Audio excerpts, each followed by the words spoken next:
നമസ്കാരം, വിഷ്ണു വലിയകാട്ടിലാണ്. ഞാനിപ്പോൾ നിൽക്കുന്നത് പനയഞ്ചേരി ശ്രീ ധർമ്മശാസ്ത്ര ക്ഷേത്രത്തിലാണ്. മലയാളികൾക്ക് വളരെ സുപരിചിതമായ ഒരു സംഗീത കുടുംബത്തിലെ അമ്മ, നമ്മുടെ മലയാളത്തിന്റെ സ്വന്തം വാനമ്പാടിയായ കെ.എസ്. ചിത്ര അടക്കമുള്ളവരുടെ ഗുരുതുല്യയും, അതുപോലെ മലയാളത്തിന്റെ പ്രശസ്ത സംഗീത സംവിധായകനായിരുന്ന എം.ജി. രാധാകൃഷ്ണന്റെയും, അതുപോലെ തന്നെ മലയാളത്തിന്റെ പ്രിയ ഗായകൻ എം.ജി. ശ്രീകുമാറിന്റെയും സഹോദരിയായ ഡോക്ടർ കെ ഓമനക്കുട്ടിയമ്മയും മകളും ഇന്നിവിടെ പനയഞ്ചേരി ക്ഷേത്രസന്നിധിയിൽ എത്തിച്ചേർന്നിരിക്കുകയാണ്. ഓമനക്കുട്ടിയമ്മ ഇന്നിവിടെ എത്തിച്ചേർന്നിരിക്കുന്നത് കുറച്ചു കാലം മുമ്പ് പനയഞ്ചേരി ശ്രീധർമ്മശാസ്ത്ര ക്ഷേത്രത്തിലേക്ക് ഒരു തുലാഭാരം നേരുകയുണ്ടായി. അതുമായി ബന്ധപ്പെട്ട ചടങ്ങ് ഇവിടെ നടത്തുന്നതിന് വേണ്ടിയാണ് ഇന്നിവിടെ വന്നിരിക്കുന്നത്.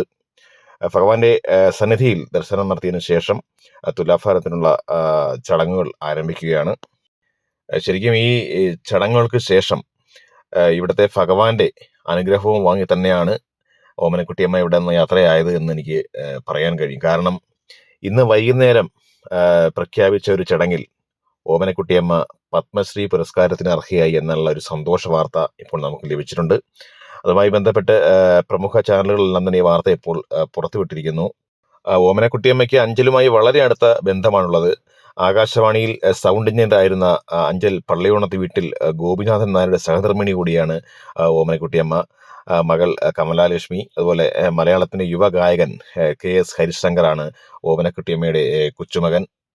ഭഗവാന്റെ മുന്നിൽ ഇപ്പോൾ തുലാഭാരവുമായി ബന്ധപ്പെട്ട ചടങ്ങുകൾ ആരംഭിച്ചിരിക്കുകയാണ്.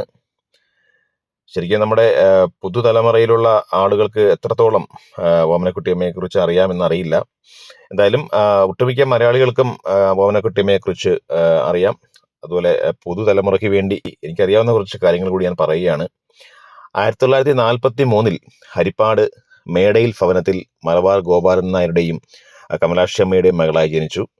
1963 കേരള സർവകലാശാലയിൽ നിന്ന് ജന്തുശാസ്ത്രത്തിൽ ബിരുദവും 1966 തിരുവനന്തപുരം സംഗീത അക്കാദമിയിൽ നിന്ന് ഗാനപ്രവീണയും 1971 കേരള സർവകലാശാലയിൽ നിന്ന് സംഗീതത്തിൽ ബിരുദവും 1988 ബിരുദാനന്ത ബിരുദവും തുടർന്ന് PhDയും നേടി.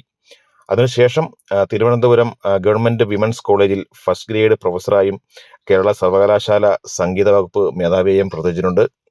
ഇപ്പോൾ നിലവിൽ തിരുവനന്തപുരം സംഗീത ഭാരതിയുടെ ഡയറക്ടറായി സേവനമനുഷ്ഠിക്കുന്നതോടൊപ്പം തിരുവനന്തപുരത്തുള്ള വൃദ്ധസദനങ്ങളിൽ മ്യൂസിക് തെറാപ്പി നടത്തുന്ന പരിപാടികളൊക്കെയായി മുന്നോട്ട് പോകുന്നു. ഓമനക്കുട്ടിയമ്മ ഈ കാലയളവിനുള്ളിൽ നിരവധി പുരസ്കാരങ്ങൾ കരസ്ഥമാക്കിയിട്ടുണ്ട്. അതിൽ പ്രധാനപ്പെട്ടത് എന്ന് പറയുന്നത് ബാംഗ്ലൂർ മ്യൂസിക് അക്കാദമിയുടെ ഏറ്റവും നല്ല ഗായികയ്ക്കുള്ള അവാർഡ്, അതുപോലെ Madras music academy award, Tamil Nadu സർക്കാരിൻ്റെ Kalasaraswathi award, MS Subbulakshmi award, Sangeetha academy fellowship, Kendra Sangeetha നാടക അക്കാദമി പുരസ്കാരം തുടങ്ങിയവയാണ് ഇതിൽ വളരെ പ്രധാനപ്പെട്ടത്.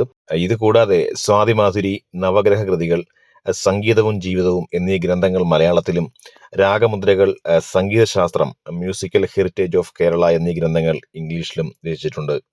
എന്തായാലും ഇന്ന് പത്മശ്രീ പുരസ്കാരത്തിന് അർഹയായ ഓമനക്കുട്ടിയമ്മയ്ക്ക് ചാനൽ വിയുടെ എല്ലാവിധ ആശംസകളും സന്തോഷവും അറിയിച്ചുകൊള്ളുന്നു. Reporter Vishnu Valiyakattil, channel V.